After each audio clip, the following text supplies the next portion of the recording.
Complaint கொடுத்தா room பண்ணா அசிங்கப்பட்டாரா நீ பண்ணது என்ன அசிங்கம் இல்லையா?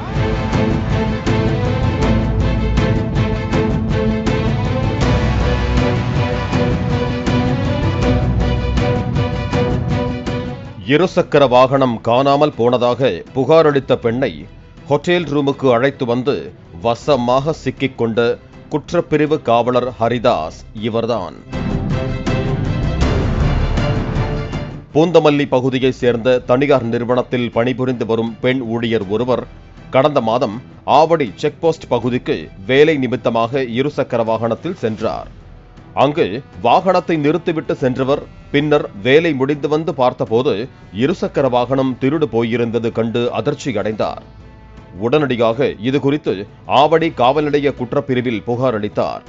புகாரை பெற்றுக்கொண்ட போலீசார் பைக் திருட்டு குறித்து வழக்கு பதிவு செய்து தீவிர விசாரணை மற்றும் வாகனத்தை திருடியவர்களை பிடிக்க தேடுதல் வேட்டை நடத்தினர். இந்த நிலையில் கடந்த சில தினங்களுக்கு முன்னர் திருடு போன வாகனம் பறிமுதல் செய்யப்பட்டுள்ளது. இதுகுறித்து ஆவடி குற்றப்பிரிவை சேர்ந்த ஹரிதாஸ் சம்பந்தப்பட்ட புகார்தாரர் பெண்ணை தொடர்பு கொண்டு தனது பெயரை சசிகுமார் என்று மாற்றி கூறி திருடு போன வாகனம் கிடைத்துவிட்டது, வாகனத்தை பெற்றுக்கொள்ள வரும்படி அழைத்திருக்கிறார். மேலும் இதற்காக 15,000 ரூபாய் பணமும் கேட்டதாக கூறப்படுகிறது.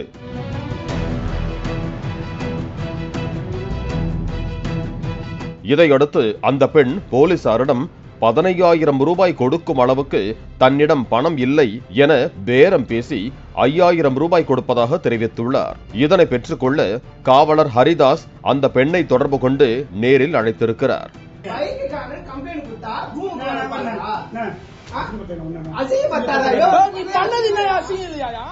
அந்த பெண்ணிடம் 2,000 ரூபாயை பெற்றுக்கொண்ட காவலர் மீண்டும் தொடர்பு கொண்டு, உன் மீது எனக்கு ஆசையாக இருக்கிறது, ஒரு முத்தம் தா, அல்லது என்னுடன் ஹோட்டல் அறையில் தனிமையில் இருக்க வேண்டும், உனக்காக அறை எடுத்துள்ளேன் என கூறி ஆவடியில் உள்ள நீச்சல் குளம், பார் வசதி உள்ள பிரபல விடுதிக்கு அழைத்திருக்கிறார். இதனை கேட்டு அந்த பெண் அதிர்ந்து போனார். வண்டி காணாம போச்சு கம்ப்ளைண்ட் கொடுத்துக்கிறோம், வண்டி காணாம போச்சுன்னு வண்டி கட்சிச்சுன்னு போன் பண்ணிடுறாங்க. வண்டி எடுத்தாச்சு, வண்டி எடுத்துனா பொண்ண ப்ராப்பரா சைனை போட்டு கைதை வாங்கி அனுப்பிச்சு விடணும். ஒன்னு உனக்கு இவ்வளவு தூரம் கண்டுபிடிச்சிடப்பா, ஏன்னா உனக்கு பார்த்து கூடு அப்படின்னு சொல்லிட்டு வாங்கிட்டு போனோம். அதை விட்டு ரூமுக்கு கூட்டணும் வந்து ரூம் புக் பண்ண வரேன்னு சொல்லிட்டு கூப்பிடலாமா? இது குறித்து தனது அண்ணனிடம் நடந்தவற்றை கூறியிருக்கிறார். உடனடியாக சம்பவ இடத்திற்கு வந்த அந்த பெண்ணின் அண்ணன் தகாத முறையில் நடந்து கொண்ட காவலர் ஹரிதாஸை விடுதியில் வைத்து கையும் களவுமாக பிடித்து வாக்குவாதத்தில் ஈடுபட்டார். என் தங்கச்சி இது இவரு கூட்டு வந்துக்கிறாரு,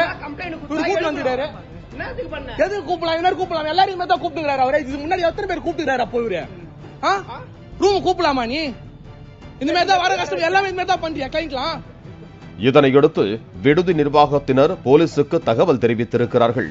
தகவல் அறிந்து சம்பவ இடத்திற்கு விரைந்து வந்த போலீசார் தகாத முறையில் நடக்க முயன்ற காவலரை மீட்டு அங்கிருந்து காவல் நிலையம் அழைத்து சென்று பத்திரப்படுத்தி வைத்தனர். இதனையடுத்து பாதிக்கப்பட்ட பெண் மற்றும் அவரது அண்ணன் ஆவடி காவல் உதவி ஆணையரிடம் புகார் அளித்தனர். புகாரின் அடிப்படையில் காவல் உதவி ஆணையர் கனகராஜ் காவலர் ஹரிதாஸிடம் விசாரணை நடத்தி வருகிறார். ஆவடியில் குற்றப்பிரிவு காவலர் புகார் அளித்த பெண்ணை உல்லாசத்திற்கு அழைத்த சம்பவம் அங்கு பெரும் அதிர்ச்சியை ஏற்படுத்தி இருக்கிறது. என்ன சொல்லு சொல்லு சொல்லு இப்படியே சொல்லு சொல்லு என்னத்து கூப்பிட்ட? எது கூப்பிட்ட? உனக்கு ஸ்டேஷன்ல வண்டி காணாம போச்சுன்னு சொன்னா இந்த மாதிரி ரூமுக்கு கூப்பிடுவியா? வரவும் போறலாம் அப்படிதான் கூப்பிடுவியா ரூமுக்கு? பாலிமர் செய்திகளுக்காக ஆவடி செய்தியாளர் விக்னேஷ் மற்றும் வேல்ராஜ்.